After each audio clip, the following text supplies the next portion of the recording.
जय Shri Krishna. Online classes के अंतर्गत अपन क्लास 11th में है। आज त्रिलोचन की रचना चंपा काले अक्षर नहीं चिन्हती, इसका वाचन करेंगे। और कविता प्रारंभ करने से पूर्व त्रिलोचन जी कौन थे, इनके बारे में एक संक्षिप्त जानकारी अपन प्राप्त कर लेते हैं। तो त्रिलोचन का मूल जो नाम था वो वासुदेव सिंह था। इनका वास्तविक नाम वासुदेव सिंह था, लेकिन इन्होंने काव्य त्रिलोचन के नाम से किया था। आपका जन्म 1917 में उत्तर प्रदेश के सुल्तानपुर जिले के चिरानी पट्टी, एक नाम का गांव है चिरानी पट्टी, वहां पर इनका जन्म हुआ था। आप बहुभाषा भी थे, बहुत सी भाषाओं के जानकार थे। प्रगतिवादी काव्य में आपका अग्रणी स्थान माना जाता है। कविता के साथ नए नए प्रयोग इनकी कविताओं में देखने को हमें मिलते हैं। इनकी मुख्य रचनाएं हैं धरती, गुलाब और बुलबुल, मेरा घर, जीने की कला। बहुत सारी इनके द्वारा रचित पुस्तकें, उनमें से कुछ ये प्रमुख पुस्तकें थी। इनकी साहित्य सेवाओं को देख करके साहित्य अकादमी पुरस्कार इन्हें दिया गया, सलाहकार सम्मान इन्हें दिया गया, उत्तर प्रदेश सरकार द्वारा महात्मा गांधी पुरस्कार भी इन्हें दिया गया। हम जो कविता आज पढ़ने जा रहे हैं जिसका शीर्षक है चंपा काले अक्षर नहीं चिन्हती। नहीं चिन्हती का अर्थ है पढ़ सकती, जान सकती। वार्तालाप शैली में कविता को कैसे कहा जाता है, इस कविता को देख करके अपन ये बात को अच्छी तरीके से समझ सकते हैं। बिल्कुल आम बोलचाल की जो भाषा होती है उसी भाषा में पद्य की रचना त्रिलोचन की ये बड़ी खूबी के साथ प्रस्तुत किया इसने। तो देखिए कविता क्या है। कविता में कवि लिखते हैं कि चंपा काले अक्षर नहीं चिन्हती, चिन्हती जानती।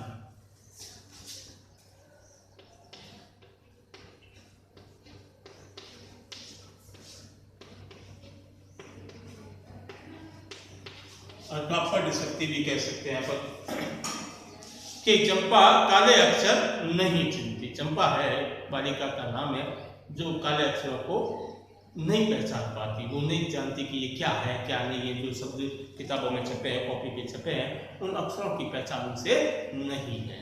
मैं जब पढ़ने लगता हूँ वह आ जाती है। बड़ी वार्तालाप शैली, बोलचाल की भाषा में कविता है, बहुत सरल सी है। क्या कहते हैं कवि कि मैं जब पढ़ने लगता हूँ वह आ जाती है, खड़ी खड़ी चुपचाप सुना करती है। मैं जब भी पढ़ने बैठता हूँ वो बालिका मेरे पास आती है, हालांकि उसे नहीं मालूम कि इन अक्षरों में क्या है। वो मैं जो पढ़ता हूँ उसे चुपचाप खड़ी खड़ी सुनती रहती है, खड़ी खड़ी चुपचाप सुना करती है। उसे बड़ा आश्चर्य होता, आश्चर्य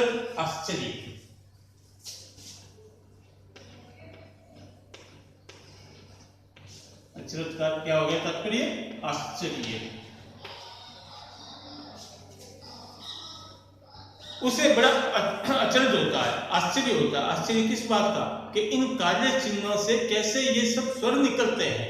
इन काले काले अक्षरों को पढ़ कैसे निकल सकते हैं। ये तो काले काले अक्षर छपे हुए हैं आड़े टेढ़े पीछे, अब इनमें से स्वर कैसे निकलते हैं। जब मैं उसको पढ़ता हूँ कवि कह रहा है तो उसे बड़ा आश्चर्य होता है। आश्चर्य इस बात का होता है कि इन काले अक्षरों से स्वर कैसे निकल सकते हैं, इन काले चिन्हों से कैसे ये सब स्वर निकलते हैं। चंपा सुंदर की लड़की। अब चंपा का परिचय देखिए।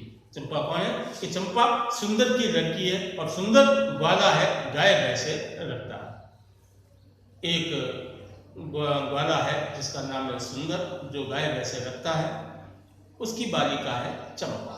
तो चंपा सुंदर लड़की, सुंदर की लड़की है। चंपा कौन है, सुंदर की लड़की है। सुंदर कौन है, सुंदर एक ग्वाला है जो गाय भैंसे रखता है। चंपा चौपायों को लेकर चरवाही करने जाती है। चौपाई यानी चार पैरों वाले जानवर, ठीक है नी। चंपा चौपायों को लेकर चरवाही करने जाती है। चंपा क्या कार्य करती है, उन मवेशियों को लेकर के, उन जानवरों को लेकर के खेतों में चराने के लिए जाती है। चंपा अच्छी है, चंचल है, नटखट। तीन विशेषता चंपा की बताइए, क्या विशेषता। और एक विशेषता उसकी अप्रत्यक्ष रूप से उभर कर आ रही है। पहले तो देखिए तीन विशेषता कौन कौन सी बताइए कि चंपा अच्छी है, चंचल है, शरारती है, नटखट भी है, बदमाश है, थोड़ी चुलबुलापन है उसमें। और एक अप्रत्यक्ष विशेषता बताइए, अनपढ़ है। क्या है, अनपढ़ है, उसे अक्षर पढ़नी नहीं आती। तो चंपा अच्छी है, चंचल है, नटखट भी है, कभी कभी उद्यम भी करती है। उद्यम करना, शैतानी करना।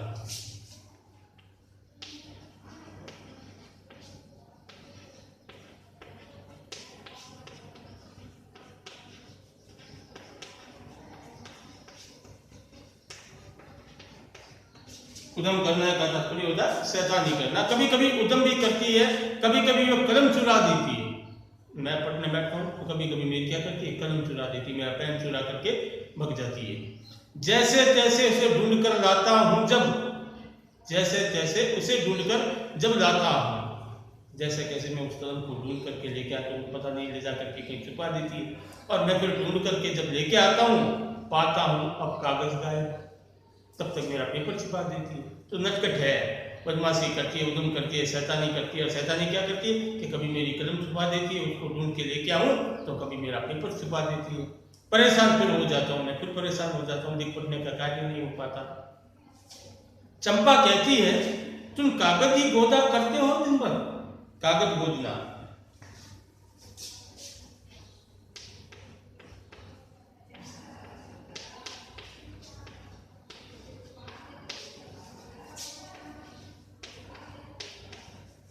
कागज पर लिखना,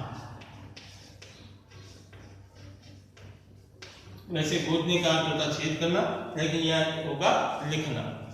चंपा मुझे क्या पूछती है, चंपा कहती है, क्या कहती है कि तुम कागज ही गोदा करते हो दिन भर, क्या यह काम बहुत अच्छा है, ये कोई बहुत अच्छा काम है जो दिन भर लिखते रहते हो, पेपर काले करते रहते हो। यह सुनकर मैं हंस देता हूँ, यह सुनकर के कवि कहता है कि मैं हंस देता हूँ, और फिर चंपा चुप हो जाती है और फिर चंपा चुप हो जाती है।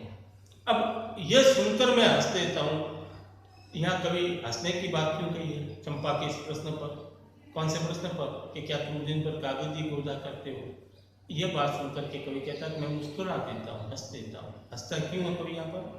क्योंकि कवि इसलिए हंसता है कि उस बालिका को अभी शिक्षा का महत्व मालूम नहीं है, इसलिए वो अबोधता में, नादानी में इस प्रकार का प्रश्न करती है। उसकी इस नासमझी पर कवि को हंसा आ जाता है, हंसी आ जाती है, और उसकी हंसी को देखकर फिर चंपा चुप हो जाती है, चंपा चुप हो जाती है। तो आज इतना ही करेंगे, इसके शेष संजय वो कल की क्लास में करेंगे। तब तक के लिए धन्यवाद। जय श्री कृष्ण।